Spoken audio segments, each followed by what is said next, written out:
kedatangan Pak Yakub ya, orang yang udah nggak asing lagi di FGB MFI, yang sudah sering berapa kali ya memberkati kita.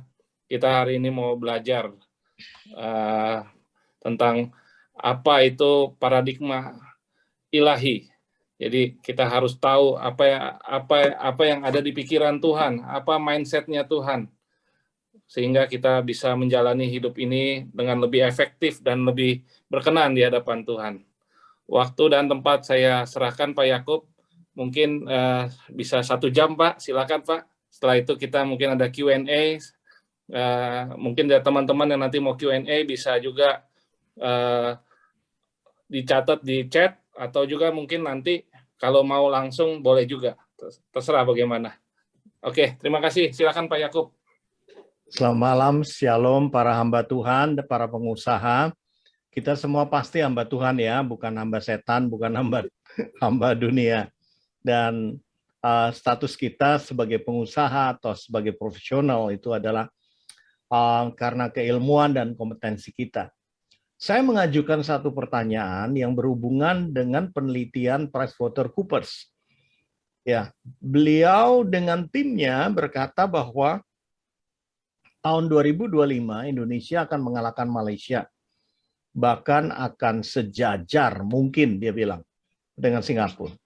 Nah, apa pendapat Anda? Maksud saya bisa nggak percaya, bisa percaya, atau ya cuman info saja.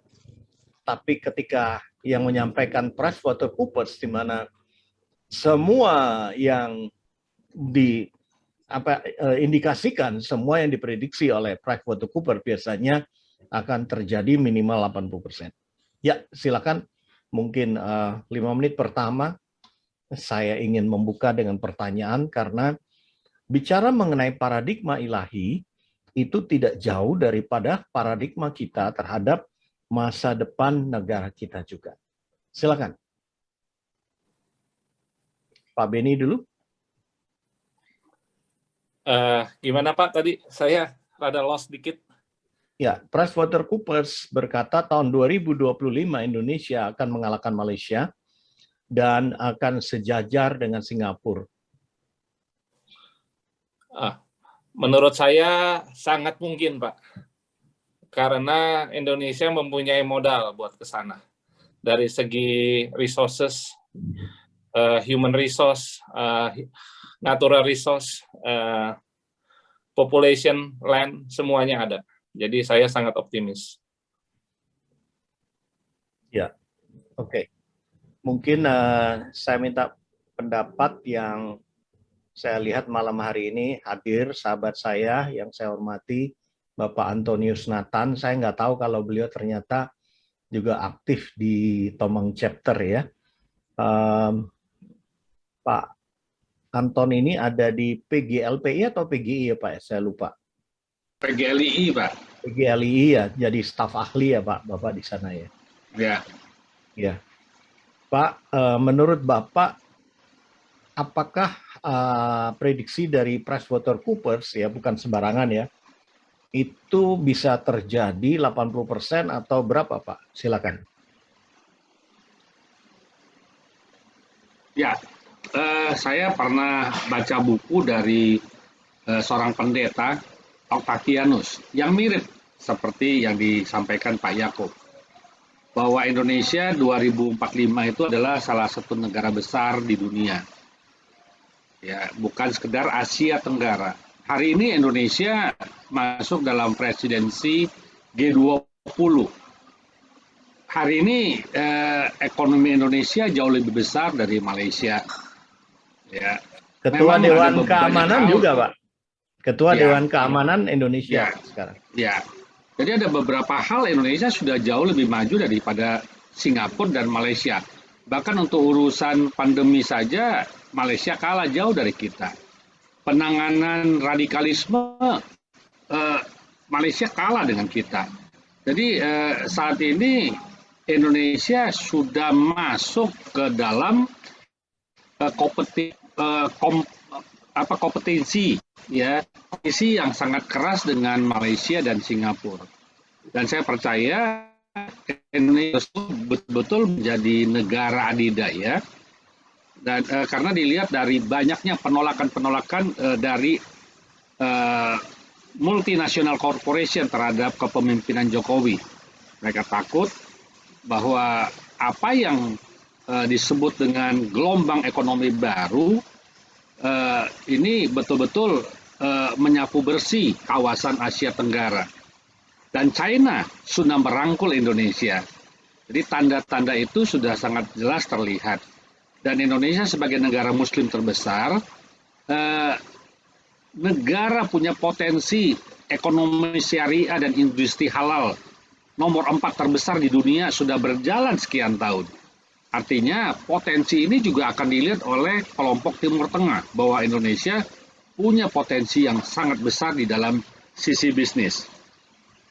Saya kira itu Pak Yakob. Terima kasih Pak Anton. Apakah ada yang lain? Silakan. Pak Andri. Pak Andri Akile, silakan Pak. Belum Pak, belum. Belum, lewat ya. Bagaimana dengan sahabat saya Pak Alekando?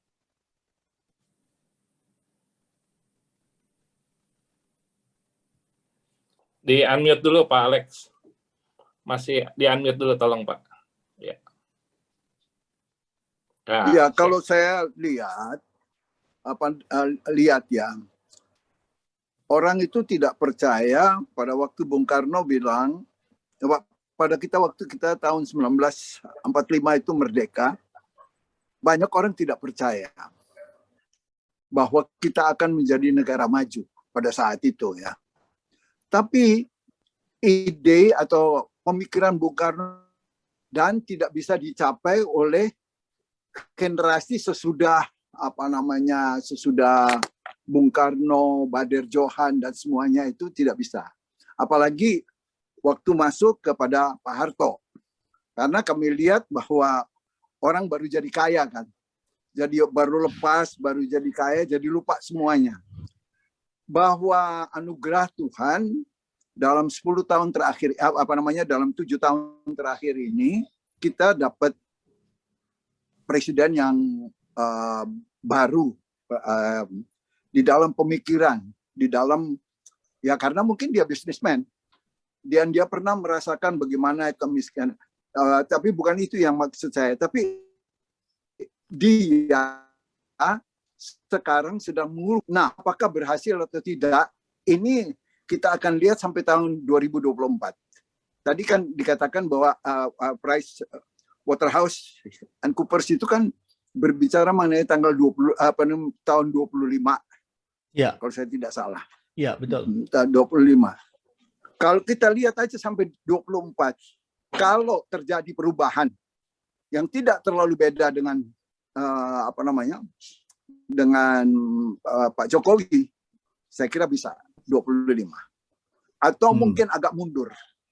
Tapi kalau presidennya yang menggantikan Pak Jokowi itu, apa yang dilakukan oleh Pak Jokowi itu baik, presiden yang mengganti Pak Jokowi itu tidak terlalu jauh lah dari Pak Jokowi. Pak Jokowi itu orang istimewa. Tapi kalau tidak terlalu jauh, itu mungkin bisa 25 atau ya paling lambat 30. Itu yang bisa saya katakan. Baik. Ini cuma prediksi, pikiran yang ya apa yang saya alami lihat dari tahun 45 sampai saat ini. Itu. Baik.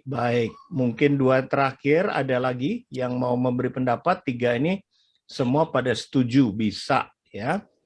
Silakan. Saya Pak. Ya. Saya mau indikan dulu. Saya mau tambahkan dulu. Ya Pak. Bisa saya tambahkan? Okay. Boleh. Saya mau tambahkan dulu.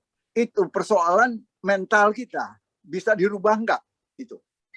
Bisa secepat apa yang dipikirkan oleh Pak, apa yang dipikirkan seperti pemikiran Pak Jokowi. Itulah. Karena kalau itu tidak bisa dirubah, agak sulit.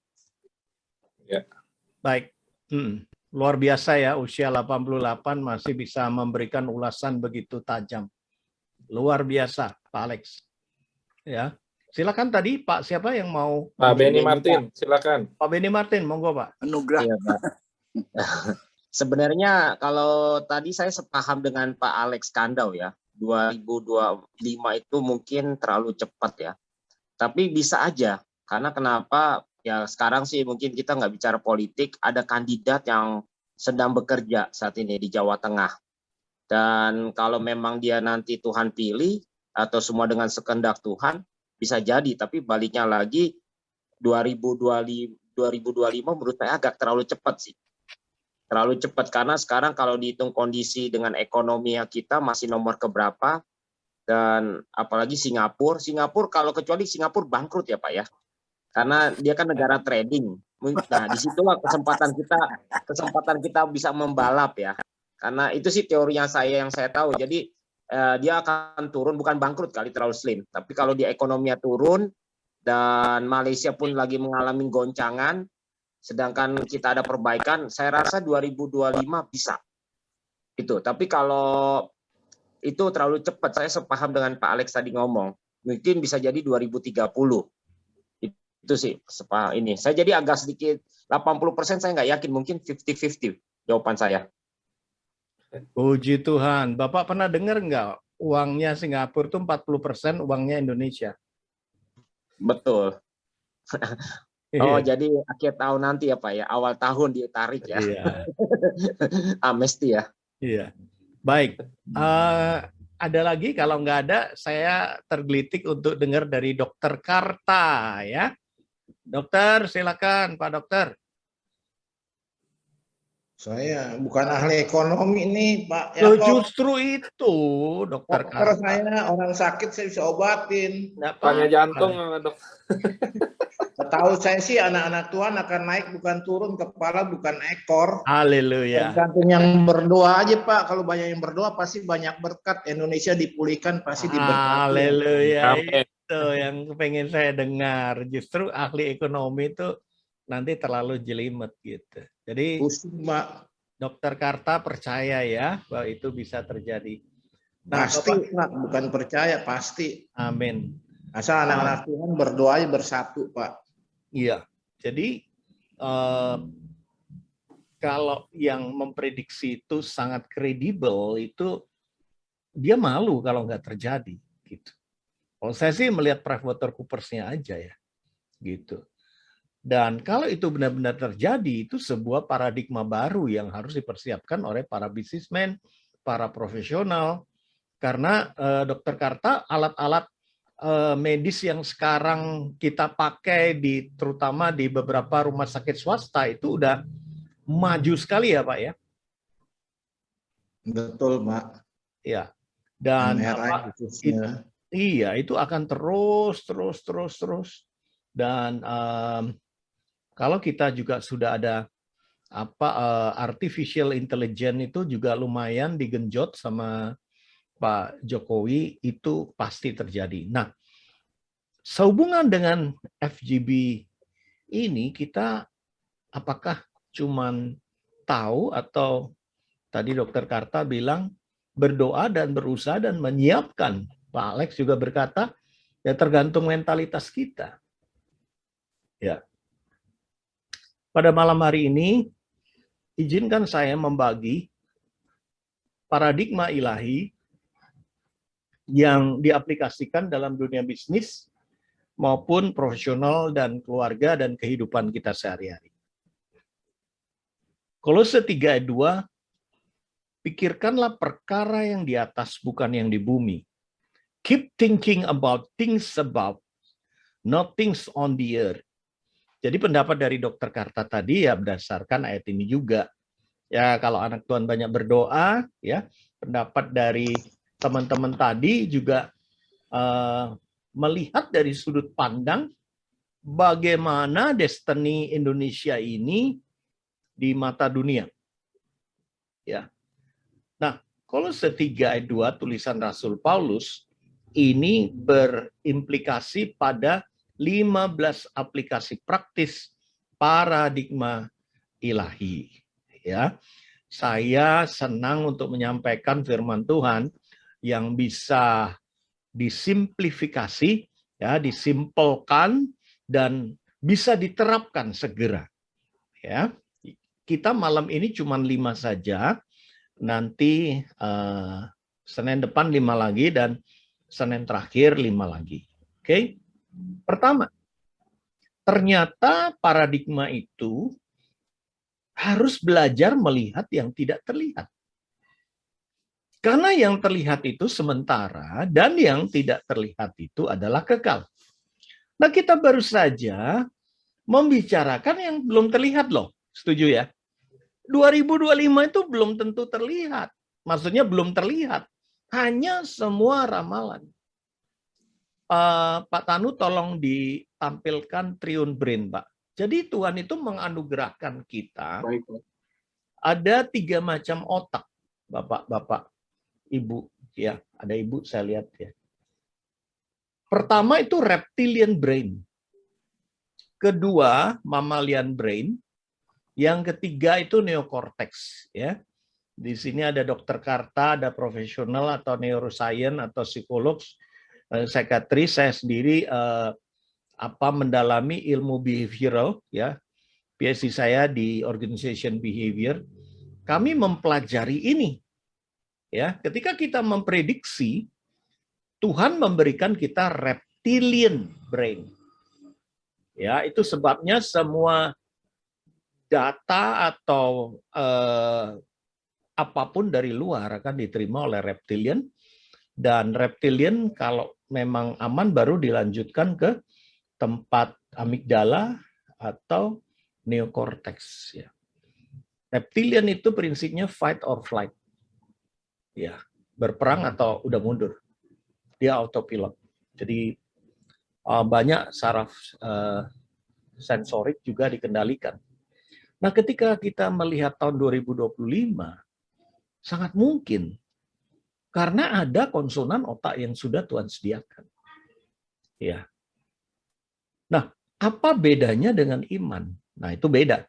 Ya, karena reptilian brain dan human brain itu berdasarkan data dan fakta yang sudah dialami. Tetapi kalau iman itu berdasarkan kebenaran firman, di mana firman itu adalah Allah sendiri. Nah, mari kita lihat limbic brain, mammalian brain. Tadi yang menarik dari Pak Martin juga Pak Alex yang setuju, sepakat 2 orang, bahwa bisa mundur tergantung dari mentalitasnya. Nah, mammalian brain ini bicara mengenai emosi, memori, kebiasaan, dan keputusan. Ya, itu sebabnya mentalitas itu sangat ditentukan juga selain oleh mammalian, ya, ada binatang anjing, kucing, dolphin, kerbau itu sepertinya ngerti dan dekat dengan manusia, tapi sebetulnya mereka cuman punya otak mammalian yang sama saja. Nah, ini yang membedakan dengan binatang ciptaan Tuhan ini, neocortex untuk language, abstract thought, imagination, consciousness, reason, and rationalis. Dengan kata lain, Bapak-bapak dan Ibu sekalian, kalau kita tidak menggunakan otak kita sesuai dengan fungsi yang Tuhan sediakan, di mana untuk memprediksi ya antara reptilian plus neocortex. Kalau kita sudah mulai bicara mental, yaitu mammalian plus neocortex. Ya, secara mudah saya jelaskan seperti itu. Nah, mari kita kembali kepada 2 Korintus 4 ayat 18. Sebab kami, ini kata Rasul Paulus dengan Timotius dengan timnya, kami tidak memperhatikan yang kelihatan. Karena apa, saudaraku?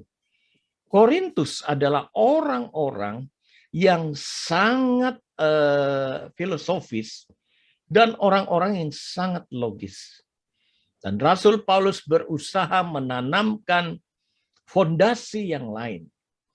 Saya setuju karena yang kelihatan adalah sementara. Ya, apapun yang bisa kita lihat itu adalah sementara. Sedangkan yang tidak kelihatan itu kekal. Yang bisa dilihat, bisa dirobohkan, bisa diganti, bisa tiada. Tapi yang tidak kelihatan itu berasal dari imajinasi kita. Nah, mari kita lihat fungsi dari mamalian tadi, ya, yang bisa mengecoh kita, Bapak-bapak dan Ibu. Tolong ditampilkan ada 6 fungsi, ya, yang 6 fungsi, 6 fungsi dari amigdala itu adalah, ya, happy, fear, disgust, anger, sadness, dan surprise. Kalau jatuh cinta itu konon happy plus surprise. Ya, kalau sampai kecewa itu fear and sadness. Ya, fear dan anger itu dendam dan seterusnya. Jadi kalau orang punya kemampuan untuk melihat yang tidak terlihat, itu sangat ditentukan dari 6 ini. Itu sebabnya Rasul Paulus ketika di penjara dan dia tahu mau dihukum mati, ya, dia menulis di Filipi 4 ayat 8, pikirkanlah yang indah, yang happy, yang benar, yang mulia, yang disebut kebajikan. Ya, Rasul Paulus mengusulkan dari 6 itu pakai 1 aja atau maksimum 2. Apa itu? Surprise. Ya. Dan happy plus surprise itu adalah cinta. Cinta kita kepada Tuhan, cinta kita kepada keluarga, cinta kita kepada sesama. Nah, ketika kita bisa memprediksi dengan dukungan happy dan surprise itu, maka apa saja yang kita pikirkan, ya, itu bisa indah dan benar. Ya, bayangkan kalau kita saat ini, malam ini, ya, tahun 2025, perusahaan yang kita pimpin itu sudah go internasional. Ya, itu mungkin saja loh. Mungkin saja. Sangat mungkin. Ya, orang penjual soto, penjual bakmi aja dari gerobakan sekarang bisa di ruko kok. Ya, apalagi bapak-bapak yang sudah menjalani bisnis ini mungkin 15, 20, 25, 30 tahun seperti saya. Ya. Langsung ada yang melirik, ayo kerjasama. Ya, saya memimpin Power Character yang sekarang sudah saya legasikan ke putra saya, Harmony Ezra. Itu sudah dipinang sama The Institute di US, di California, Brad Johnson untuk bisa bekerja sama. Dan nanti kalau tidak ada halangan, bulan Januari, ya, kita akan gelar bersama-sama. Ya, teknologi ilmu manusia. Nah, amigdala ini bisa memikirkan yang baik, benar, tapi juga yang menakutkan. Tapi firman Tuhan bilang, ayo kita memprediksi dengan yang indah, yang benar, yang mulia. Coba bayangkan ketika perusahaan kita sudah di ISO, ya, Pak Benny baru dapat ISO, ya, itu terus-menerus dipertahankan dan itu akan menarik banyak investor atau customer yang akan pingin kerjasama. Karena Indonesia itu sangat terkenal orangnya itu baik, ya, dan memang mudah untuk kolaps, ya. Kolaps itu collaboration, bukan kolaps yang lain, ya. Baiklah, kita kembali kepada yang pertama ini, ya, belajar melihat yang tidak terlihat. Siapa yang ingin berkomentar? Saya berhenti dulu. Atau siapa yang ingin bertanya? Ya.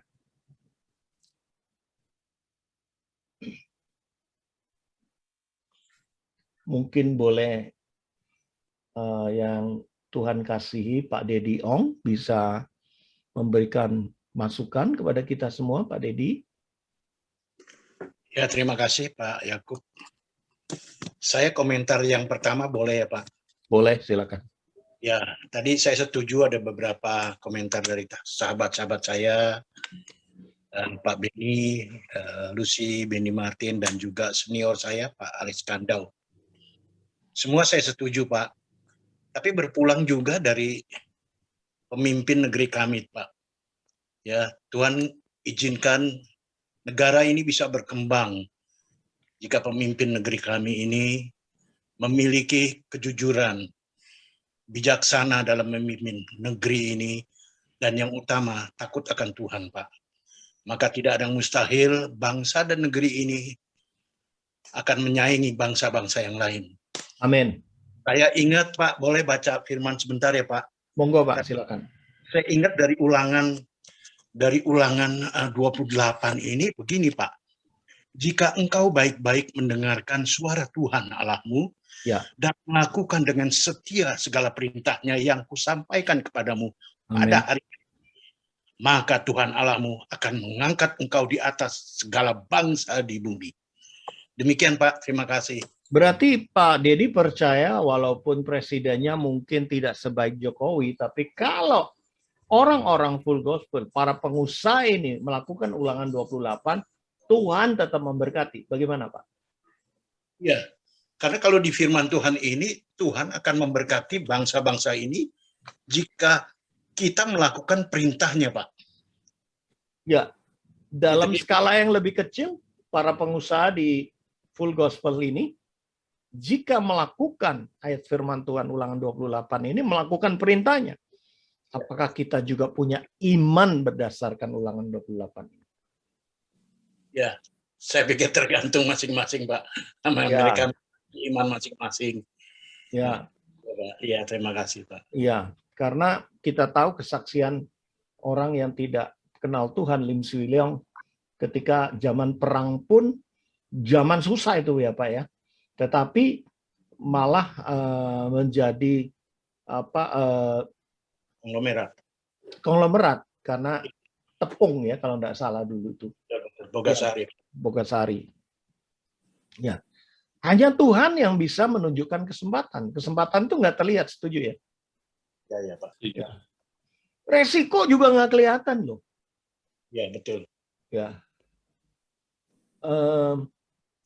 Saya kaget ketika saya dikasih sebuah informasi bahwa Jaguar dan mobil Ford yang mewah itu sekarang dibeli dan dikelola oleh mobil India yang namanya Tata. Kok bisa? Ya bisa aja. Padahal 10 tahun sebelumnya itu Tata diusir-usir itu sama Ford. Ya. Dunia bisa berbalik. Ya. Kesempatan itu tidak kelihatan, risiko juga tidak kelihatan, kawan atau lawan tidak kelihatan. Ya. Iman juga tidak kelihatan, asumsi tidak kelihatan.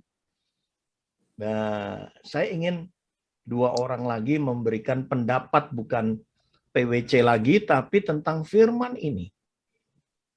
Apakah korelasinya dengan bisnis kita, keluarga kita, kehidupan iman kita? Silakan.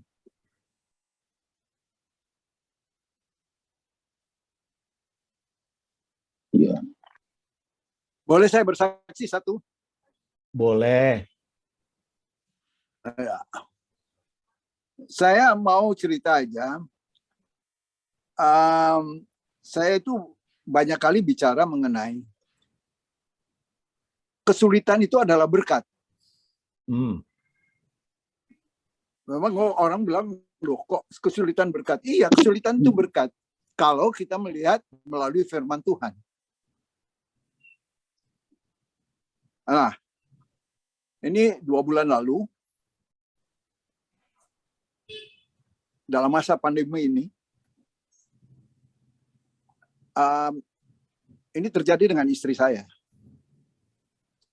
Keadaan tidak baik, semua tidak baik, ya keadaannya, karena kita nggak bisa pergi-pergi. Tapi anehnya, istri saya bisa ke Amerika. Berangkat tanggal 16 Agustus, kembali kemarin tanggal 10.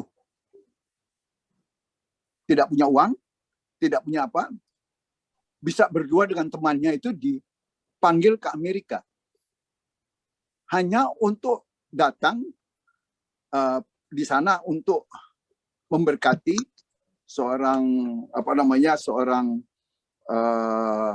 pastor yang menjadi pastor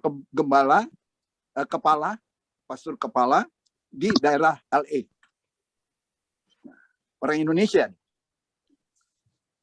Ya, dulu masih kecil, suka ikut persekutuan doa, dan ini yang bisa. Jadi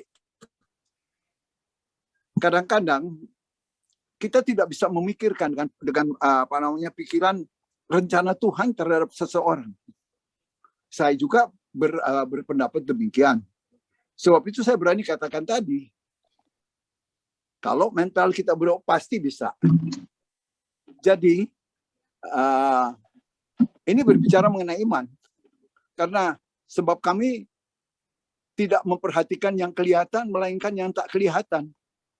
Karena yang kelihatan adalah sementara atau terbatas. Sedangkan yang tak kelihatan adalah kekal. Terima kasih. Baik, terima kasih Pak Alex. Ada satu orang lagi untuk menanggapi firman ini. Kalau tidak ada, saya terus yang kedua. Boleh bicara Pak, sebentar? Silakan Pak. Ya, silakan dengan Pak siapa? Saya Alek Wijaya Pak. Ya, silakan. Kakak Vincent Wijaya, ya. Nah, tadi kalau saya lihat ya, Roma 13 ayat 1 adalah pemerintahan itu berasal dari Allah, Pak. Iya. Nah, terus presiden yang menentukan Indonesia ini kan presiden, Pak. Iya. Tapi presiden dipilih oleh wakil rakyat, Pak. Iya. Nah, wakil rakyat ini yang menentukan jalannya bangsa Indonesia ini, Pak. Betul. Nah, kembali ke firman Tuhan, kalau anak-anak Tuhan nggak berani masuk ke politik, Pak, yang benar gitu, Pak. Yang jadi itu orang-orang yang brengsek, Pak.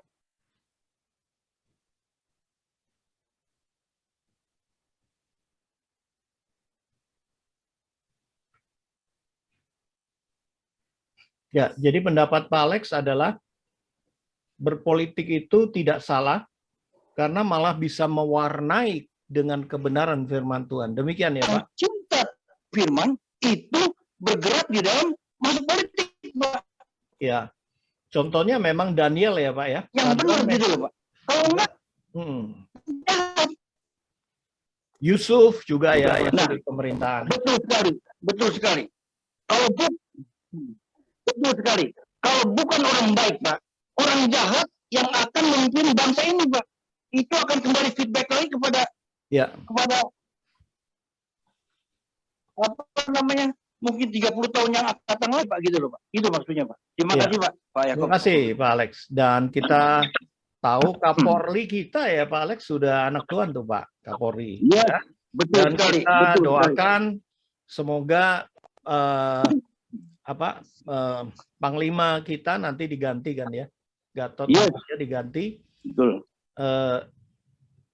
Kok Gatot sih, Pak Hadi.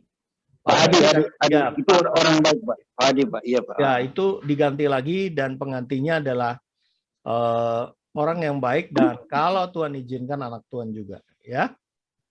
Dan sekarang yang saya sedang tekuni, Pak, yang saya sedang doakan ya, Pak, itu Ganjar Pranowo, Pak, yang bisa menggantikan Jokowi. Itu aja, Pak. Tuhan memberkati. Ini ada yang bilang Andika Perkasa ya. Ya, yang penting tadi siapa yang bilang ya? Dokter Karta ya. Ayo kita jangan lupa berdoa dan mendukung pemerintahan yang benar. Terima kasih Pak Alex. Terima kasih. Memberkati, Pak. Di yang pertama ini Pak Beni dan teman-teman sebetulnya sudah sering dilakukan para bisnismen, betul ya? Ya. Pak Beni itu berani import marmer. Apa itu? Marmer, Pak. Marmer ya? Ya. Itu karena bisa melihat peluang kan? Iya, Pak. Nah itu kan tidak kelihatan dan saya pernah ngobrol sama beliau. Itu marmer itu adalah batu alam yang Modelnya nggak pernah sama. Jadi kalau ada yang bagus sekali, itu harganya pasti melambung juga. Jadi Tuhan bilang dalam Kejadian 1, 26, 27, 28, ketika kita menjadi serupa manusia ilahi, tugas kita bukan hanya jadi seperti Kristus, tetapi menguasai alam, pertambangan, pertanian, perikanan, apa aja gitu. Dan itu sangat mungkin. Ya. Jadi Bapak-bapak dan Ibu yang dikasihi oleh Tuhan, ini aplikasinya luar biasa. Saya pernah menyampaikan ini di Full Gospel di Semarang. Saya maaf tidak sebutkan orangnya. Begitu saya turun, langsung dia bilang, Pak, saya itu mimpi untuk punya cold storage udang. Ya. Lah, Bapak sekarang bisnisnya apa? Garment. Loh, dia supply anduk-anduk ke hotel-hotel. Dan singkat cerita, akhirnya ya kami berdoa dan dia jalankan. Tahun depannya saya tanya, gimana Pak? Jalan dengan baik. Saya nggak ngerti, tapi saya cari orang-orang yang bisa. Dan dia punya cold storage udang yang cukup jalan. Ya. Jadi Bapak-bapak dan saudara sekalian, kita akan masuk yang lebih dalam lagi kedua. Nah, ini yang menentukan apakah kita bisa melihat yang tidak terlihat. Setiap hari kita kan baca firman ya. Ya. Tapi apakah kita bisa melihat Tuhan ketika kita baca firman? Karena Yohanes 1 ayat 1, firman itu adalah Tuhan sendiri. Bukan hanya sekedar tulisan firman.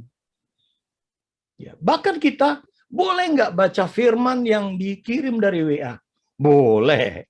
Banyak orang yang mau bunuh diri, banyak orang yang mau cerai, banyak orang yang mau bangkrut, mau melarikan diri, ditolong dengan WA firman. Firman itu disampaikan dengan segala macam cara, dia punya kekuatan, dia punya kuasa. Nah, apa hubungannya dengan Matius 5 ayat 8? Yesus berkata, berbahagialah orang yang suci hatinya, karena mereka akan melihat Allah. Amin. Kapan kita suci hatinya? Ketika darah Yesus sudah membasuh hati kita. Setuju? Saudara, bapak-bapak, ya. Dan kalau kita sudah terima Yesus, berarti semua di tempat ini mampu melihat Allah. Cuman masalahnya dengan apa? Ya. Yohanes 4 ayat 24, Allah itu adalah roh. Kita hanya bisa menyembah dia dalam roh dan kebenaran. Dan roh itu bukan ada di jiwa kita. Roh itu tidak dikuasai oleh dimensi ruang dan waktu. Dia bebas. Sedangkan tubuh kita dikuasai dimensi ruang dan waktu. Ya. Nah, kayak gini aja kita nggak dikuasai dimensi ruang. Kita hanya dikuasai dimensi waktu. Tapi kalau ada yang dari Australia mungkin ditambah 5 jam. Pak Benny di Perth ya? Iya Pak, sejam aja Pak. Oh, sejam aja. Tapi kalau di di mana? Di Melbourne 3 jam. Ya, tambah 3 jam, ya. 4 sekarang 4. Oh ya, 4 jam. Daylight saving. Oh, oke. Thank you masukannya.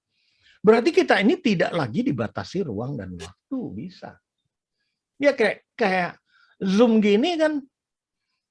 So everybody can come and join. Pak Benny rencananya 10 orang ya Pak. Dan saya udah diwanti-wanti Pak, tolong datang di kantor. Sekretariat. Iya, aku udah siapin sopir, jangan pulang ya. Tapi tiba-tiba beliau merubah. Atau mungkin ada suasana di Perth. Tapi beliau memang berbesar hati. Sekarang ada 42 ya Pak, puji Tuhan. Ya. Jadi 400% lebih dari rencana semula. Ya. Nah, Bapak-bapak, saudara-saudara yang dikasih Tuhan. kita itu mesti melihat dengan mata rohani. Oke, kalau tangan saya menunjuk gini, 1, 2, betul? 3. Kalau saya ngomong 3 in 1, tangan saya tidak bisa mewakili 3 in 1 ini. Gimana caranya? Hanya imajinasi kita. Betul? Hanya bisa dilihat. 3 in 1 ini hanya bisa dilihat dengan mata imajinasi kita. Nah, Anda boleh catat ya, karena ini Bible study. Mata imajinasi itu yang disebut akal budi. Nah, akal budi di dalam bahasa Yunaninya adalah dianoia, mirip metanoia ya. Nanti kalau Anda punya laptop, boleh buka bahasa Yunaninya, akal budi di dalam Ibrani 8 ayat 10. Ya. Ibrani 8 ayat 10, kata akal budi itu dianoia, yang artinya noia itu pikiran ya, metanoia perubahan, pembaruan pikiran. Noia itu pikiran, dia itu imajinatif. Nah, Tuhan meletakkan firman-Nya yang kita ketahui dirinya sendiri di dianoia kita, di imajinasi kita. Itu Ibrani 8 ayat 10. Nah, lagi Ibrani 10 ayat 16 diulangi lagi. Dia berkomunikasi dengan kita, para bisnismen, kepala rumah tangga, kepada Yakub Ezra, kepada Benny Lucy, kepada Alex Kandau, lewat akal budi, dianoia, alam imajinasi. Nah, Pak Indra mungkin bisa bantu bacakan 1 Petrus 1 ayat 13. Ini paling seru ayat ini. Kenapa? Petrus itu pernah jalan di atas air. Dan pernah tenggelam juga. Dia pernah gagal. Itu sebabnya ayat ini secara hermeneutika ditulis karena kejadian Petrus berjalan di atas air dan dia tenggelam, ya. Monggo, Pak Hendra Lesmana, ya. Ya, 1 Petrus 1 ayat 13 ya, Pak ya? Yes. Maaf, Pak. Halo, Pak Yakob. Ya. 1 Petrus 1 ayat 13 bukan, Pak? Ya. Oke. Yes, bro. Oke, kekudusan dan kasih persaudaraan. Sebab itu siapkanlah akal budimu. Oke, betul. Siapkanlah akal budimu. Ya. Waspadalah dan letakkanlah pengharapanmu seluruhnya atas kasih karunia yang dianugerahkan kepadamu pada waktu penyataan Yesus Kristus. Terima kasih, Pak. Terima kasih, Pak Indra. Thank you. Kalau kita mau dapat pernyataan Yesus Kristus, apa yang harus disiapkan, Pak Indra? Di situ tadi Bapak baca. Kalau kita ingin mendapatkan pernyataan Yesus Kristus, yaitu melihat Allah, mujizat, kasih karunia, apa yang harus dipersiapkan? Akal budi. Akal budi. Akal budi, haleluya. Terima kasih Pak Alex, terima kasih Pak Indra. Nah, sekali lagi kata akal budi itu adalah dalam bahasa Yunaninya, Anda bisa periksa ya. Itu dianoia. Luar biasa ya. Jadi ketika akal budi kita, dianoia kita, alam imajinasi kita mau melihat Allah, terus kita melihat kekotoran, kenajisan, percabulan, melihat kekayaan, melihat silaunya dunia, maka yang terjadi Galatia 3 ayat 1, Bapak Ibu. Ya. Apa yang dikatakan Galatia 3 ayat 1? Rasul Paulus marah sama orang Galatia. Orang Galatia itu seperti Anda dan saya. Udah percaya terima Tuhan, tetapi sudut pandangnya sudut pandang duniawi. Itu akibatnya di Galatia 5 ayat 19 dan 21 ada buah-buah kedagingan yang mereka hasilkan. Itu sebabnya di Galatia 3 ayat 1 Rasul Paulus menegur dan dengarkan tegurannya. Hai orang-orang Galatia yang bodoh. Keras sekali ya. Apa yang telah memukau kamu? Sehingga engkau menggantikan paradigma ilahi itu dengan paradigma dunia. Kau menggantikan salib Kristus itu dengan pandangan dunia. Nah, berarti paradigma ilahi akan menghasilkan mujizat, pertolongan, dan kemungkinan untuk negara dan bangsa kita, bahkan bisnis kita. Tetapi orang-orang Galatia tidak menjaga pikirannya, sehingga mereka tidak bisa melihat Allah. Ya, itu sebabnya ketika kita saat teduh, sebaiknya di tempat yang tenang, tersembunyi, supaya kita tidak mudah terdistraksi. Ya, Tuhan bilang 1 jam saja, paling bagus itu pagi hari. Kalau nggak bisa pagi hari, saya melihat seorang bisnismen, ya, setelah makan siang, dia makan siangnya cepat sekali, dia ambil waktu setengah jam, ya, dia balikkan kursi direksinya, dia mulai berdoa dan baca firman di situ, di kantor. Dan saya tahu beberapa direksi anak Tuhan, kantornya jam 9, dia datang jam 7. Belum ada orang, dia datang, dia saat teduh di kantor. Penting sekali belajar melihat Tuhan, bukan tulisan firman. Melalui apa? Alam imajinasi. Ya. Nah, saya minta tolong Pak Benny Martin membaca ini yang luar biasa lagi, Pak Benny. Ya. Matius 22 ayat 37. Tentang akal budi yang dipakai untuk mengasihi Tuhan. Nah, kita mungkin nggak pernah berpikir bagaimana cara mengasihi Tuhan yang benar. Tapi inilah cara mengasihi Tuhan yang benar. Silakan Pak Benny Martin. Matius 22 ayat 37, Pak.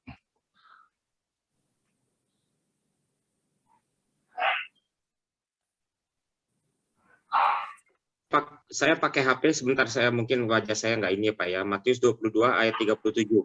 Ya. Jawab Yesus kepadanya, kasihanilah Tuhan Allahmu dengan segenap hatimu dan dengan segenap jiwamu dan segenap akal budimu. Ya, berarti mengasihi Tuhan harus dengan imajinasi.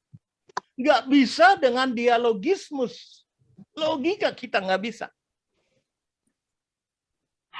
Saya ingatkan sekali lagi para bisnismen. Kita bikin goal setting bukan hanya pakai logika, tapi imajinasi juga, betul? Ya, itu disebut smart goal. Tapi kalau untuk mengasihi, kasih agape, istri kita, suami kita, anak kita, wajib kita mengasihi dengan akal budi kita. Karena akal budi itu alam imajinasi kita, dianoia kita. Nah, ada orang-orang yang mencoba mengasihi Tuhan dengan dialogismus mereka, dengan logika mereka. Maka jadilah film Exodus, tahu ya? Musa bukan bawa tongkat, bawa pedang. Itu dia. Ya, yang belum pernah nonton, nontonlah, lihat itu. Itu mengasihi Tuhan dengan logika. Ya, Laut Merah terbelah bukan terbelah, tapi kering karena angin sakal. Nah, itu salah. Karena betul-betul terbelah kok. Kayak dinding gitu. Ya, jadi orang-orang Christian Science berkata kesembuhan itu bukan mujizat karena ya inti sel itu pecah dan terjadilah sel yang baru dan itulah mujizat. Nah, Bapak-bapak, saudara sekalian, whatever people say, coba pikirkan siapa yang mendefinisikan inti sel, dan ketika inti sel pecah itu bisa menyembuhkan. Siapa? Tentu saja ada Tuhan. Dan itu oleh Stephen Hawking dikatakan, oh itu bukan Tuhan, itu energi. Tapi sebelum meninggal, Stephen Hawking didatangi Paus dan didoakan. Ya, saya nggak tahu, itu misteri Tuhan. Semoga dia terima Tuhan. Ya. Intinya, Bapak-bapak dan saudara sekalian, kalau kita tiap hari saat teduh, bukan hanya melihat firman atau tulisan, tetapi melihat Tuhan, itu seperti lonjakan dari Alkitab, Z gitu. Salah satu kesaksian saya adalah ketika saya membaca tembok Yeriko dikelilingi dan runtuh, Roh Kudus berkata, Yakub itu kalau runtuh, bangsa Israel juga mati. Mau masuk akal juga ya. Dan kalau benar-benar runtuh, puing-puingnya itu pasti tinggi. Karena apa? Lebarnya tembok Yeriko itu 8 kereta kuda, 8 mobil dijejer. Terus bagaimana, Roh Kudus? Ambles, set gitu. Saya nggak pernah cerita sama siapa-siapa. Nanti kalau keliru, cilaka. Dan ketika saya melihat Discovery Channel berapa bulan kemudian, tembok Yeriko itu masih ditemukan utuh. Kalau melesak itu masuk akal, mereka langsung bisa masuk dan menyerang. Dari mana itu bisa dapat, saudara-saudara? Ya. Kalau saudara membaca wanita yang namanya Maria yang mengurapi kaki Yesus, itu siapa? Ya. Banyak misteri di situ. Banyak tafsiran di situ. Ketika Yesus menulis di tanah dan imam-imam itu pergi tidak jadi melempari batu, apa yang ditulis di situ? Nah, kalau kita melihat Allah, Allah yang bisa kasih tahu. Ya, supaya nggak penasaran, ini yang saya pelajari, bahwa wanita yang mengurapi kaki Yesus itu adalah pokoknya wanita yang berdosa. Ya, dan itu bukan Maria Magdalena, bukan. Ya. Kemudian yang ditulis Yesus di depan para ahli Taurat yang mau melempari perempuan yang berzina itu, ya, adalah dosa-dosa manusia, termasuk dosa yang mau lempari batu. Itu sebabnya dia berkata, kalau ada dari antara kalian yang tidak berdosa, silakan melempari batu. Dan mereka sudah melihat tulisan Yesus di tanah itu. Dosa-dosa manusia. Dan itu ada yang menerjemahkan orang Katolik, ya, the 7 dead sin. Ya. Alex tahu the 7 dead sin? Ya. Itu luar biasa. Orang nggak mampu lagi lepas dari salah satu dari the 7 dead sin. Dosa yang sangat mematikan. Nanti Anda bisa buka sendiri. Baik, Pak Beni. Nggak terasa ya, udah sejam ini, Pak. Iya, toh? Iya, baru 2 poin nih, Pak. Iya. Masih ada 3 poin. Tapi enggak apa-apa, Pak. Kita kan nggak ngejar target, Pak. Enggak. Iya. Gimana, Pak? Lanjut aja, Pak. Atau mau tanya jawab atau lanjut? Lanjut ya? Lanjut aja, Pak. Jadi nanti terakhir kita, kalau emangnya masih ada waktu, kita tanya jawab. Siap. Siap, Pak Presiden. Yang ketiga, belajar fokus pada hal batinia daripada lahiriah. Topik kita paradigma ilahi loh ya. Ya, eternal mindset. Jadi mindset kita terus belajar, dilatih fokus pada hal-hal yang sifatnya batinia daripada lahiriah. 2 Korintus 4:16 berkata, sebab itu kami tidak tawar hati meskipun manusia lahiriah kami semakin merosot, namun manusia batiniah kami diperbarui dari hari ke hari. Ya, saya mau bersaksi bahwa saya kena cacar api yang diprediksi sama dokter minimal 3 bulan. Dan saya sudah melewati 3 bulan ini, tapi masih sakit. Ada satu titik yang masih sakit. Ya. Saya sudah mempersiapkan diri kalau sampai 4 bulan, 5 bulan, 6 bulan, saya akan hadapi. Saya tidak akan terganggu pelayanan saya hanya karena sakit saya. Ya. Itu yang saya maksudkan belajar fokus pada hal-hal batiniah daripada lahiriah. Satu kali, kira-kira itu sudah waktu lama ya, waktu saya tinggal di Surabaya. Saya asli Surabaya, Bapak, saudara-saudara. Saya mau beli kulkas. Pernikahan saya udah 35 tahun, saya ingat itu tahun ke-8, nggak salah. Ya. Dan harga kulkasnya 7,5 juta. Kita udah kumpulin duit, terus lihat kulkasnya, dan kita mau beli. Tiba-tiba ada rekan hamba Tuhan, misionaris yang datang ke rumah dan menceritakan, dia nggak minta. Ya. 3 hari lagi saya mau berangkat, tapi saya belum punya tiket. Nah, kami cuma nanya, berapa harga tiketnya? 7,5 juta. Kok persis dengan harga kulkas?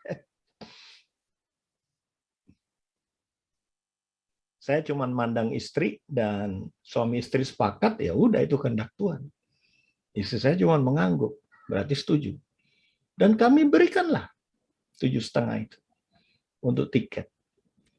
Nah, mungkin kalau kesaksian itu selalu happy ending ya. Tapi kesaksian ini nggak happy ending. Mungkin saudara pikir setelah itu, Bapak-bapak, ya, Tuhan membalas dengan 15 juta. Enggak loh. Sampai berapa waktu kagak. Waktu itu saya sudah karismatik banget gitu loh. Saya dari gereja Protestan. Wah, kecewa. Katanya Tuhan tidak pernah berhutang gitu. Tapi istri saya yang menguatkan, kita ngasih kan bukan judi. Kalau judi itu kita ngasih sesuatu, mengharapkan sesuatu. Wah, saya belajar banyak dari istri saya. Tapi yang namanya upah dalam Ibrani 11 ayat 6, itu bisa berupa kepercayaan orang. Betul? Tiba-tiba saya dipercaya oleh konglomerat besar di mana? Di Singapura, dan akhirnya kami bekerja sama. Dan dari situlah saya sampai hari ini belajar ilmu konsultan. Bapak-bapak sekalian, manusia hanya memikirkan untuk kepentingan dirinya. Ya. Mungkin ngasih 7,5 berharap 15, 22,5 atau 10 kali lipat lah 75. Ketika saya bekerja sama dengan Mr. Wee yang ada di Singapura itu, ya, gantinya miliaran, bukan puluhan juta. Dan sampai hari ini kami masih bersahabat. Ketika kita percaya bahwa hal-hal yang sifatnya batinia itu jiwa dan roh. Baca 1 Tesalonika 5:23 ya, catat ya. Yang disebut batinia itu adalah roh dan jiwa. Roh itu tidak punya usia. Roh itu hanya bisa kuat dan lemah, itu sebabnya ketika di ICU orangnya nggak sadar, kita tetap boleh mendoakan. Karena rohnya masih di situ, kecuali dia udah mati. Itu sebabnya ketika bayi dalam kandungan, boleh didoakan karena rohnya sudah ada ketika ada sigut. Ya. Nah, bicara jiwa terdiri dari pikiran, perasaan, dan kemauan. Nah, itu yang lebih dijagai daripada hal lahiriah. Dan iblis tahu nggak? Tahu. Itu sebabnya yang diserang apa? Dianoia kita, akal budi kita. Joyce Meyer berkata, peperangan yang paling dahsyat ada di imajinasi kita.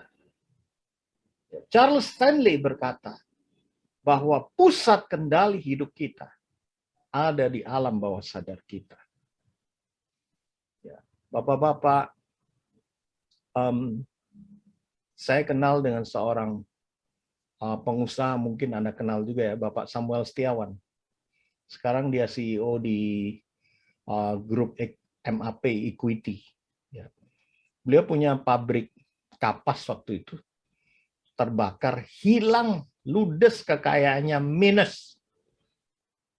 Tetapi karena dia belajar melihat yang tidak terlihat, dia fokus tetap pada kesetiaan dia pada Tuhan.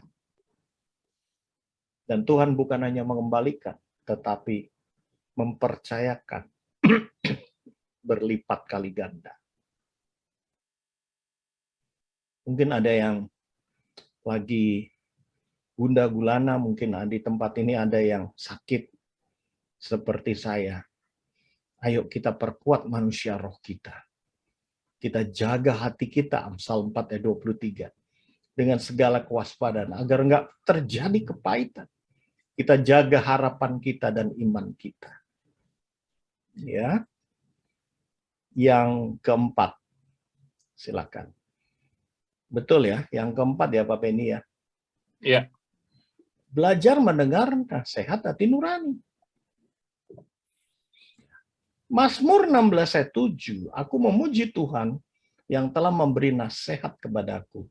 Ya, pada waktu malam hati nuraniku mengajari aku.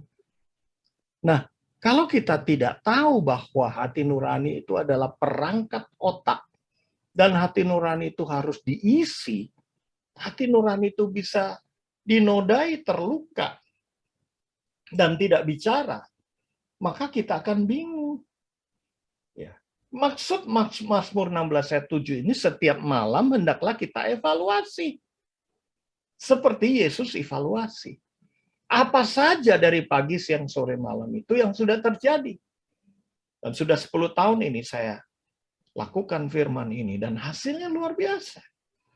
Ketika mau tidur kita evaluasi, ketika bangun kita percayakan sepanjang hari dari pagi, siang, sore, malam dalam pimpinan Tuhan. Nah, Pak Tanu tolong keluarkan insular dan anterior singular cortex. Jadi Tuhan itu menciptakan di belakang neokorteks otak manusia itu ada konsonan namanya anterior singular cortex. Fungsinya apa? Ketika kita mau berbisnis dan kita punya komitmen untuk mencapai target, itu ada 3 hal yang dibutuhkan oleh otak itu. Ya, otak itu namanya anterior singular cortex. Ya. Hal yang pertama adalah start, hal yang kedua adalah proses, hal yang ketiga adalah finishnya. Atau dibolak-balik boleh. Kita mulai finish dan mulainya kapan, atau mulai proses dulu, boleh. Ya, namanya anterior singular cortex. Ini tempatnya semua komitmen bisnis kita dengan keluarga, komitmen pernikahan ada di sini. Ya, start finish proses. Tentu saja fungsinya bukan hanya ini, tapi saya ambil salah satunya seperti ini. Contohnya kita mau diet, nggak makan nasi, nggak makan karboni, nggak makan gula, ya. Kalau kita nggak sebutkan kapan tanggal mulainya, misalnya 1 November sampai 30 November, oke, 1 bulan. Pakai diet apa? Diet mayo, oke. Nah, dengan komitmen seperti itu, maka barulah sistem circadian system di tubuh kita. Pernahkah Anda tahu bahwa kalau kita puasa dengan sebuah tujuan, itu kuat. Kalau puasa tanpa ada tujuan seperti ini, otak kita lapar terus. Nah, ketika di minggu kedua, kan komitmennya sebulan. Kita diundang nih, full gospel. Ada nasi putih, ada minuman manis. Aduh, sekali aja deh. Nah, ketika kita mau ngambil itu, insular cortex ini mengingatkan, yang warna biru itu. Kamu punya komitmen loh sebulan. Ya. Nah, pertanyaan saya, kalau Anda nggak punya komitmen, insular bisa ngomong nggak? Nggak bisa. Jadi ini selalu adversa gitu, saling memberikan data dan mengingatkan. Dan sayangnya memang insular cortex tidak bisa memaksa. Dia kayak burung merpati. Kalau dilanggar ya dia cuma mencatat. Oh, ada pelanggaran di minggu kedua. Pelanggaran di tengah-tengah.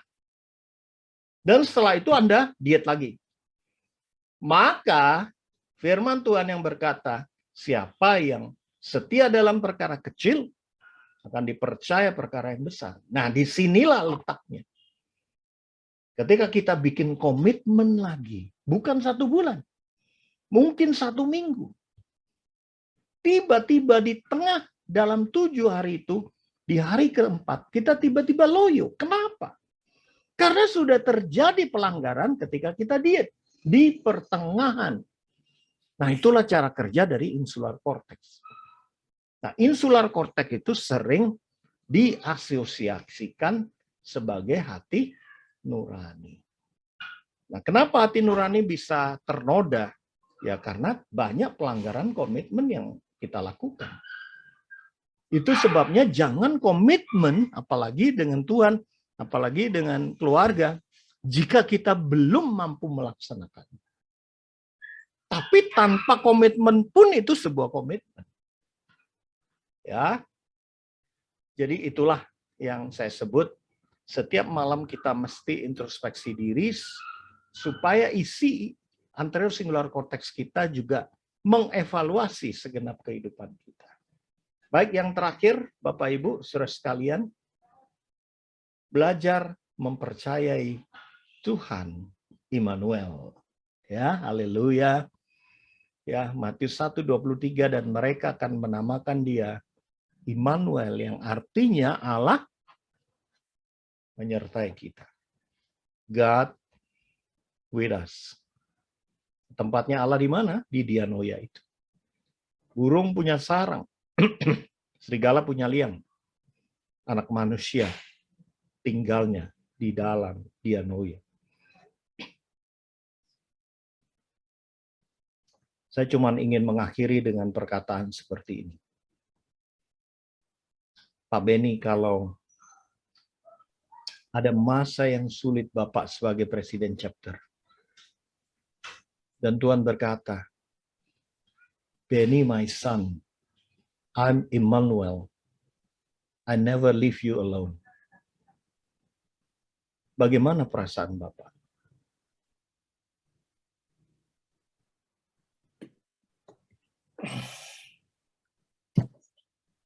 Ya, pasti dikuatkan. Cuma ada kalanya emang kita seolah-olah dibiarkan sendiri gitu, Pak. Seperti ya, silakan. Seolah-olah, ya tentu saja sangat dikuatkan kalau ada perkataan seperti itu. Cuma seringkali kita dalam hidup tuh seolah-olah kita dibiarkan sendiri. Nah, itu ada tujuannya enggak? Untuk menguatkan otot iman kita, untuk memperkuat mentalitas kita, untuk menghentikan kita dengan dosa, atau apa? Pasti ada maksudnya, Pak. Cuma pada saat itu mungkin kita nggak mengerti gitu. Ya, saya pernah ngalamin juga masa-masa padang gurun seperti itu. Jadi di mana seolah-olah ya saya ditinggalkan gitu ya. Ya, tapi kembali lagi ya Tuhan tuh ada, pasti ada dan mengasihi saya gitu. Cuma seolah-olah saya nggak bisa ngelihat dia gitu. Seringkali ya. Apakah Yesus pernah mengalami demikian, Pak? merasa ditinggalkan? Pernah. Makanya itu yang Di saya maksud. Getsemani kan? Getsemani, ya. Dia berteriak, Bapak, Bapak, sampai nyucurkan keringat darah. Kalau boleh ini berlalu. Karena biasanya dia berseru aja Bapak muncul. Kali ini Bapak memalingkan wajahnya karena dia memikul dosa umat manusia. Ya, betul. Nah, kalau kita baca lagi, ini mewakili teman-teman ya Pak Benny, Bapak sebagai Presiden Chapter. Ya. Ibrani 4 ayat 15 berkata, kelemahan Benny Martin, kelemahan Jeffrey, kelemahan Pak Hardi, kelemahan Pak Martinus, kelemahan Pak Darmawinata, kelemahan Pak Yohanes Prawira, kelemahan Pak Heri, kelemahan kita semua, Pak Arianto Santosa, Pak Mukhtar Arifin, kelemahan Pak Dedi Ong, kelemahan Yakub Ezra, itu sudah pernah dirasakan oleh Yesus. Baca itu Ibrani 4 ayat 15. Sama seperti kita, dia juga dicobai. Nah ini yang perlu kita tiru. Tetapi dia tidak meleset. Itu harus bacanya kayak gitu. Karena dosa itu hamartia. Hamartia itu artinya meleset. Tugas iblis cuma satu. Bikin terlalu ekstrim. Jadi mereset. Fanatik. Bikin loyo, meleset keluar. Hidup itu mesti tepat. Mengasihi dengan tepat, memberi dengan tepat. Pekerjaan iblis cuman mendorong. Itu sebabnya sekaligus untuk menutup sesi malam hari ini. Ayo kita belajar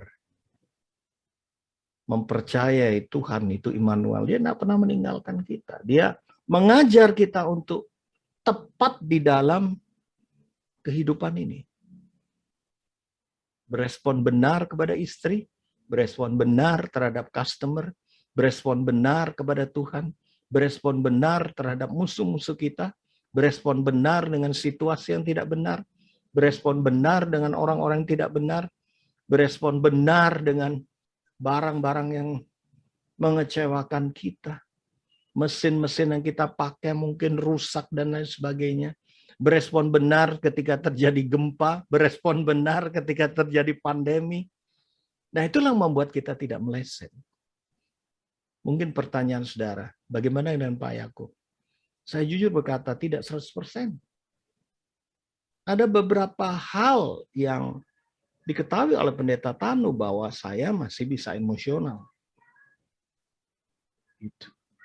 Tetapi most of the time, saya selalu pegang Ibrani 4 ayat 15. Kalau Yesus yang pernah dicobai, mau mengajarkan aku bagaimana berespon benar, dia nggak pernah ninggalkan aku. And I will do it same like he is. Terima kasih. Tuhan memberkati. Puji Tuhan. Terima kasih Pak Yakub. Luar biasa.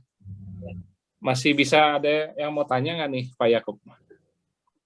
Bapak kan presiden, perintahkan saja. Saya tak. Nggak berani perintah Pak Yakub. Ini sampai jam 9 kan? Sampai jam 9 ya. Mungkin luar biasa. Yang umur 88 udah nantang sampai jam 9.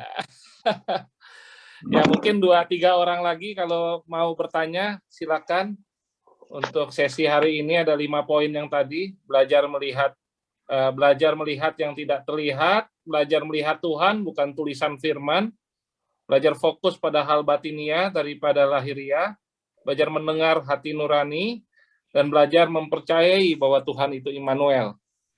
Oke, biar nggak terlalu melenceng, mungkin dari 5 poin tersebut ada yang mau tanya atau mau komentar, silakan. Saya nanya, Pak. Silakan. Pak Yakub, saya mau nanya yang poin nomor 4, belajar mendengar nasihat hati nurani. Nah, ini hati nurani ini bisa dijabarkan lebih dalam nggak? Karena hati nurani kan feeling ya. Itu kan tercampur dengan emosional, logika, dan lain-lain gitu loh. Bukan, Pak. Bukan. Bukan.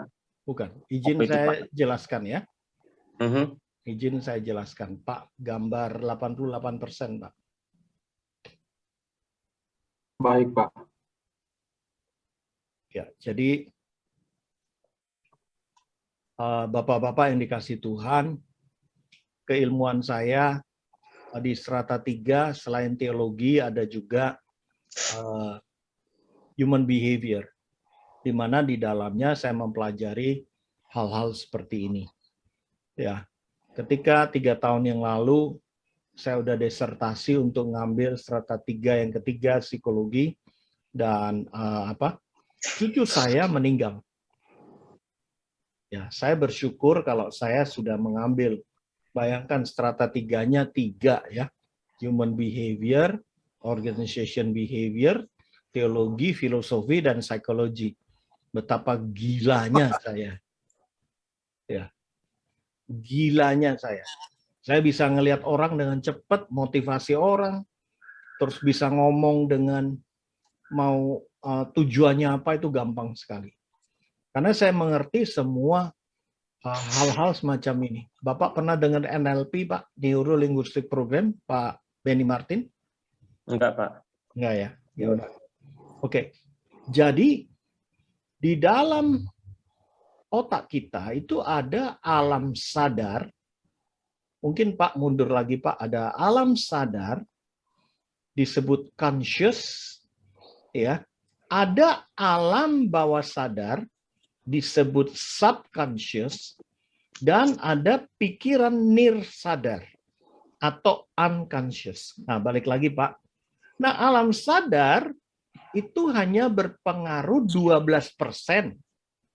Ketika Pak Benny Martin ngobrol dengan saya, itu logika, analisa, sistematika. Kita gunakan. Itu 12%. Nah, alam bawah sadar, subconscious mind, itu berpengaruh 88%. Nah, di mana hati nurani kita ada di sini, Pak? Yang harus diisi dengan nilai-nilai. Hati nurani nggak diisi nilai-nilai, kosong, Pak. Nggak bunyi. Dengan kebiasaan yang baik, firman Tuhan bilang, ya, pergaulan yang buruk merusakkan kebiasaan yang baik. Itu dia. Nah, isinya ada di sini, alam bawah sadar kita. Responses kita, respon benar kita. Motivasi kita melakukan segala sesuatu.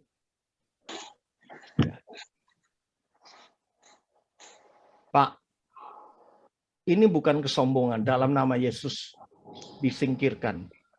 Saya mau ngajar ini dengan satu syarat, Pak Benny Lucy. Betul, Pak? Ya. Untuk memurnikan motivasi saya. Nggak usah diomongkan, Pak. Kalau ada yang nanya, syaratnya Pak Yakub apa? Itu nanya pribadi aja. Ya. Selanjutnya, isi alam bawah sadar itu persepsi.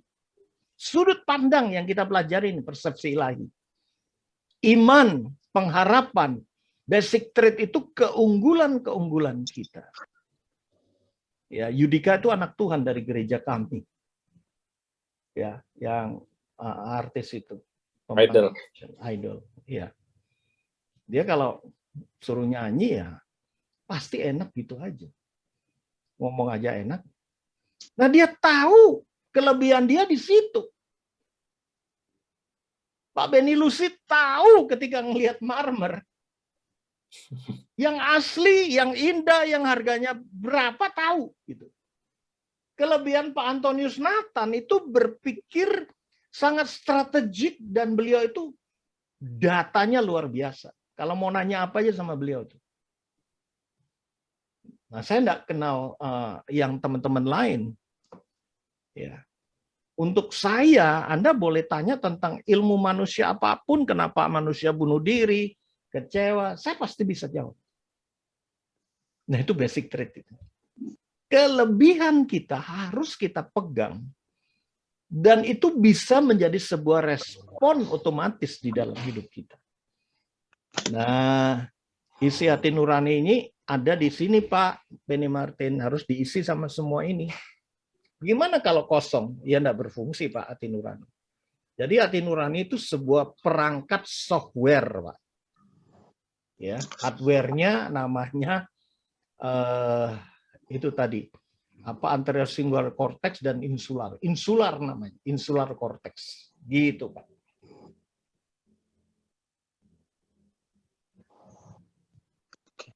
Oke, baik Pak, terima kasih. Ya, Ada lagi?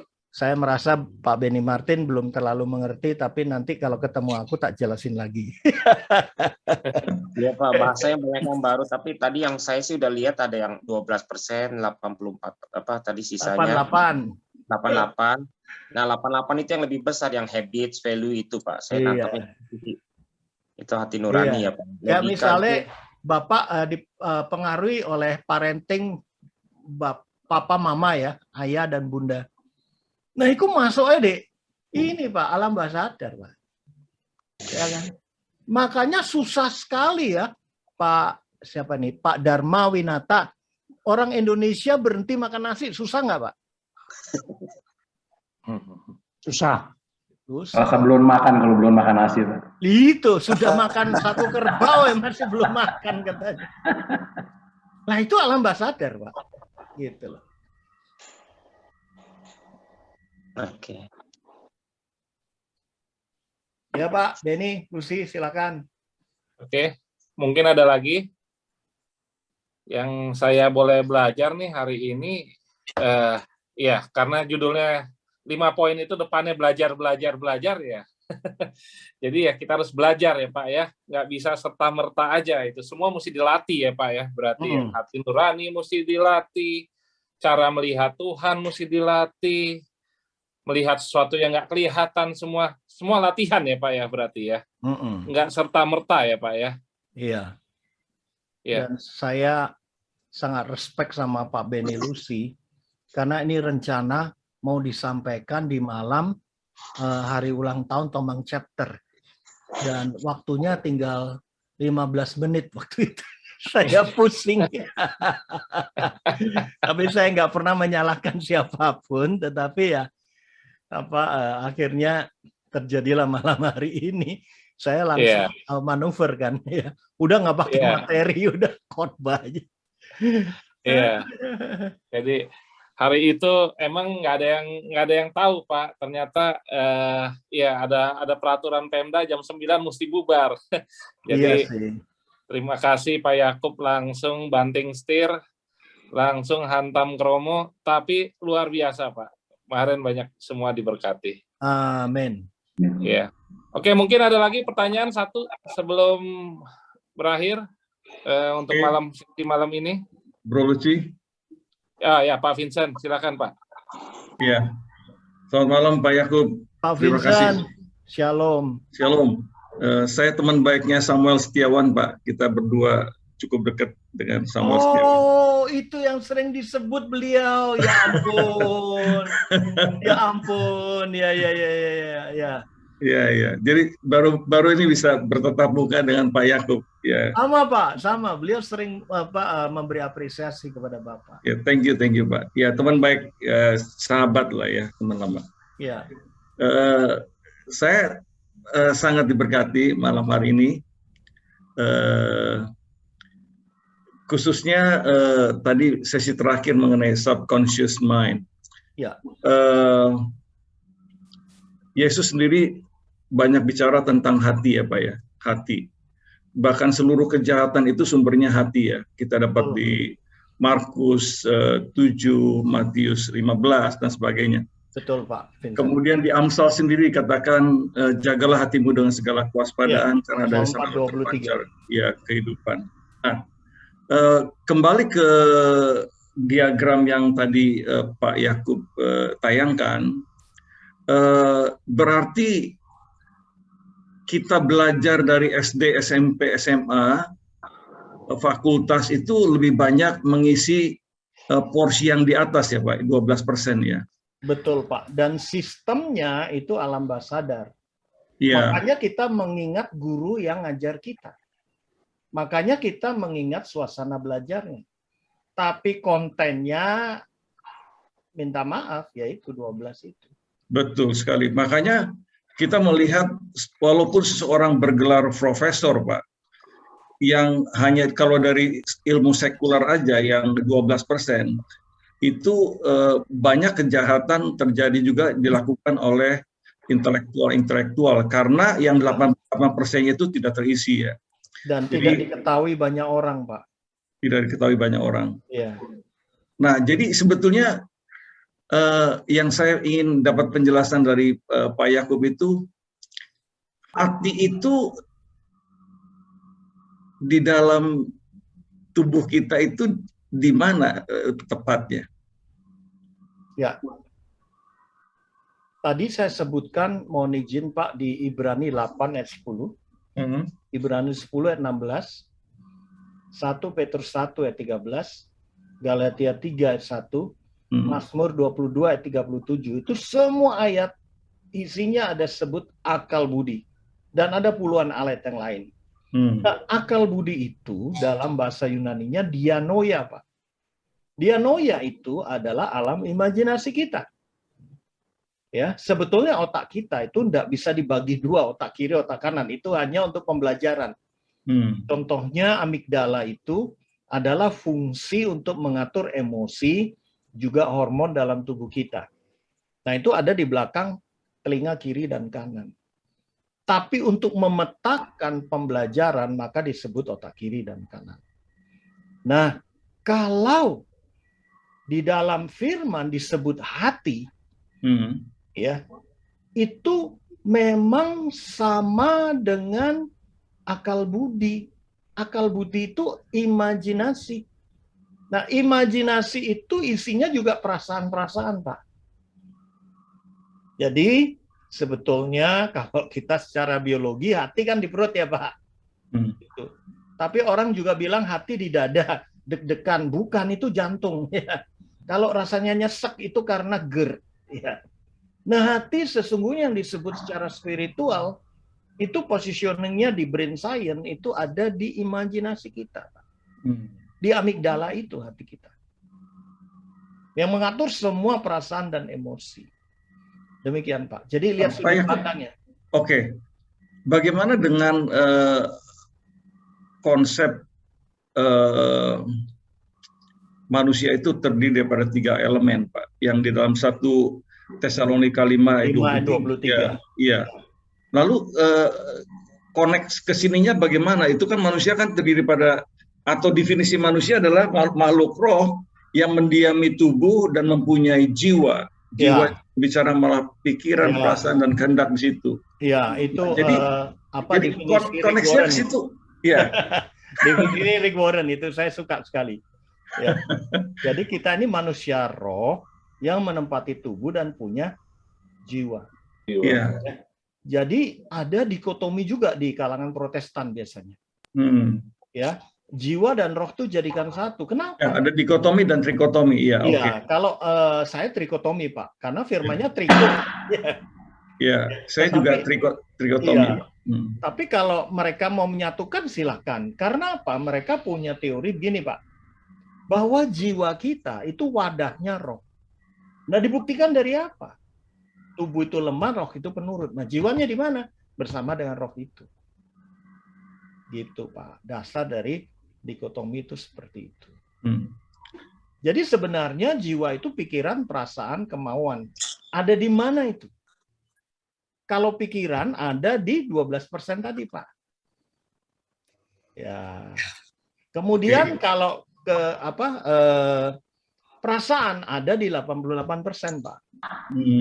Nah, kehendak itu pikiran ditambah perasaan jadi kehendak, Pak. Itu di ilmu sudut pandangnya ilmu human behavior, Pak, yang saya pelajari. Demikian, Pak. Oke. Ini lebih confused lagi nih, sorry Pak Yakub. Jadi intinya gini aja, Pak, ada di dalam imajinasi kita aja. Makanya imajinasi kita kotor. Maaf ya, yang Dokter Karta pasti tahu. Yang membuat kita terangsang itu imajinasi. Yang mengisi pembuluh darah di kelamin pria itu imajinasi loh, kan darah itu. sehingga bisa berdiri. Nah, coba kita nggak bayangin apa-apa. Ya, nggak bisa. Kenapa pagi hari? Ya itu udah circadian system. Gitu. Jadi, maka Tuhan bilang, kalau laki-laki, engkau sudah, bukan hanya melihat ya, kalau melihat nggak apa-apa. Ya. Sampai menelanjangi, bersetubuh, ya kita udah berzina. Karena imajinasi itu alam, Pak. Sebuah alam.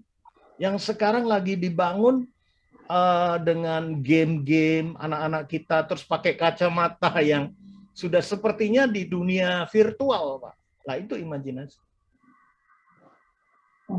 Interesting, Pak. Sangat interesting. Ya, itu merusak anak-anak muda, Pak. Merusak total. Karena itu masuk di dalam semua aspek kehidupannya. Orang yang bisa menguasai imajinasi, dia menguasai kehidupan orang itu. Next time kita makan sambil ngobrol dengan Pak Samuel, Pak. Boleh. Kita ngobrol bertiga nanti dengan Pak Samuel. Iya, sampaikan salam saya pada beliau. Sama-sama, Pak. Oke, thank you, Pak. Iya, Pak Vincent.